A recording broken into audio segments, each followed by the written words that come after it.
Guys? LEJ with Legendary Sports Organizations back at it again with Young Peter. How's it going, guys? So we're going to talk about the hottest team in baseball, the Dodgers, man. The Dodgers, man. They're on the road to break records. As of right now, August 3rd, they're at 75 wins and 31 losses. And with 55 games left, if they were to lose even half of those games, they'd still win 102 games. So 102 wins, which would be right there with the all-time wins record of 105. Mm-hmm. And believe me, we're both excited that they could even potentially break that. And that was way back in 1953. Roy Campanella, Duke Snyder. You're talking about Dodger legends. Jackie Robinson was on that team. So, a span of 60 years, you're talking about now breaking that record.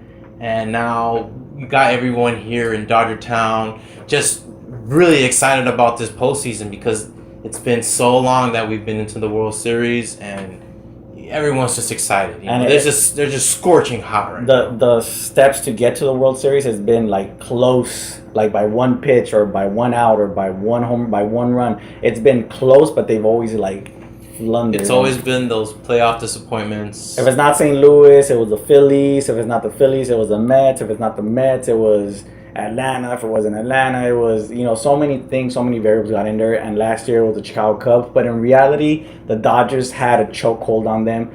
And just to briefly tag on that, one pitch and the Dodgers would have gone and came to LA to 2-0. And that was Joe Blanton in that one game where Dave Roberts just outmanaged Joe Madden. He, everything was going and clicking right until Joe Blanton, relief pitcher of the year, throws an inside down the pipe slider to Miguel Montero. It doesn't matter what he throws. If you'd have thrown up and away, it could have been the dirt, and he'll swing. He was swinging. That could have potentially been the Dodgers going into LA.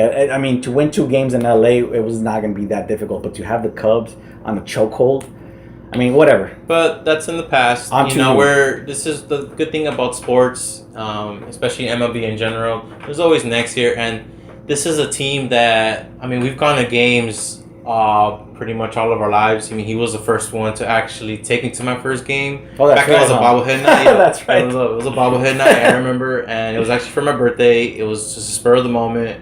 It was awesome. Got to enjoy Dodger Stadium, all the history and all the just taking everything in. It was just an awesome experience. One of the things that I always anybody I go with, I've never ever left the game, no matter how far down they're doing or how many runs they're behind. I never leave a game because situations could happen where the Dodgers just randomly go off and come from behind. You're talking about someone, you've been around about 60 to 75 games, right? Way more. Yeah, way more. I've been to about 40 myself, and one thing that he's pretty much instilled in me was don't leave the game until it's over, because then it's just a waste of a ticket. I understand some fans like to leave early to beat traffic, mm-hmm. but this year in general, if you were doing that now, you're an idiot. You're a fool. Yeah, you're a fool because of all the come from behind and walk-off wins that have been going on this year alone. So this year, 31 come from behind wins for the Dodgers, 9 walk-off wins, which leads the majors in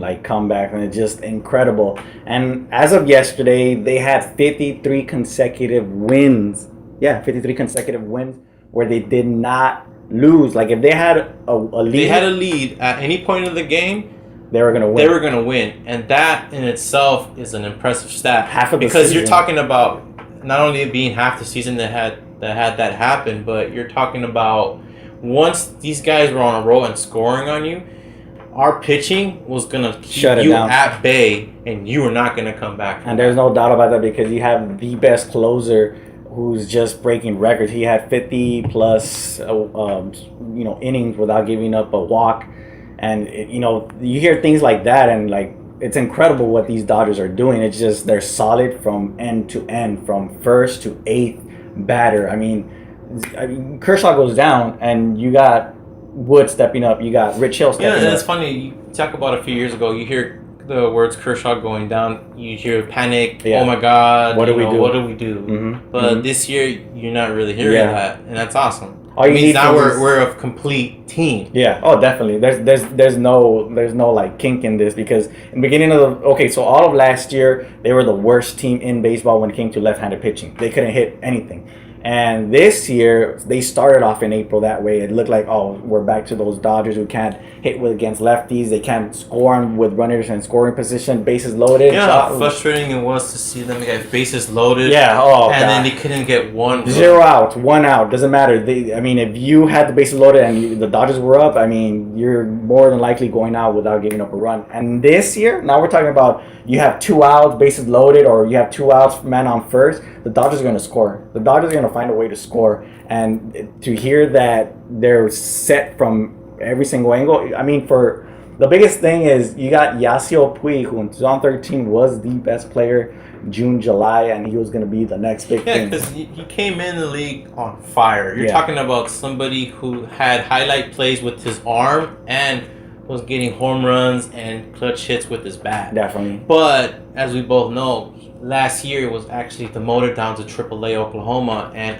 I like to think that was more of a wake-up call for him, because you're realizing that, you know what, your career is actually on a thread, because you know what, you're pretty much on your way out once you go from such a high that he went to that big of a low. Now, I understand it's only AAA and it's not going back to Rancho Cucamonga, going back to A baseball, but it was still a big demotion for him. Oh yeah. And I feel like that really fueled him to come right back, and my God, even at the A spot. The A spot, and he has the patience to produce. He's definitely one of the pivotal parts of the team that's going on right now.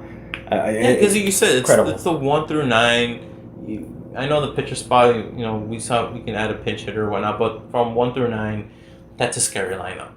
Because we're not just talking about home run power. No, you're talking about people who can put the ball on play. You're talking about Cody freaking Bellinger.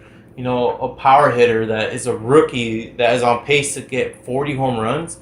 That'll beat the Dodgers rookie record. The rookie record for the Dodgers is Mike Piazza at 35. The MLB record is 38. So he's definitely, 8 more home runs, he ties it. Next one, he beat it and hit the record's all his. And it's his for him. It's right there. It's at his grasp. And he missed 30 games of an entire month. Like, he didn't play for an entire month. So for him to do that in his rookie year, it's incredible. Like, you don't understand how incredible it is. If you're not a Dodger fan, then you don't have the same emotion. You're probably a Giants fan or whatever. But anyways, so going to tagging on Cody Bellinger. So Cody Bellinger was called up April 25th. Since then, the Dodgers have gone 66-22. So he's been one of the, if not the most important parts of this Dodger, dominance. 66 wins. 66 wins and 22 losses. Only 22 losses. Yep. And the other player, just think about that, especially at a Dodger home game. Like, you're most likely, once you're paying for that ticket, you're most likely going to see a complete squad take over a game and win. When before, like, just speaking from personal experience, we would go to a game. And then fans would leave when the game was already 3-0 and be like, they just walk away. Yeah, you would see like a lot of empty seats. Now it's like... Now it's the hottest ticket in town, and now it's like a completely different story. And it's awesome. It's definitely incredible. Magic has a lot to do with that. The whole culture change it had with that. With him being brought on board. So I had to give him a little dab. So. I can't stop.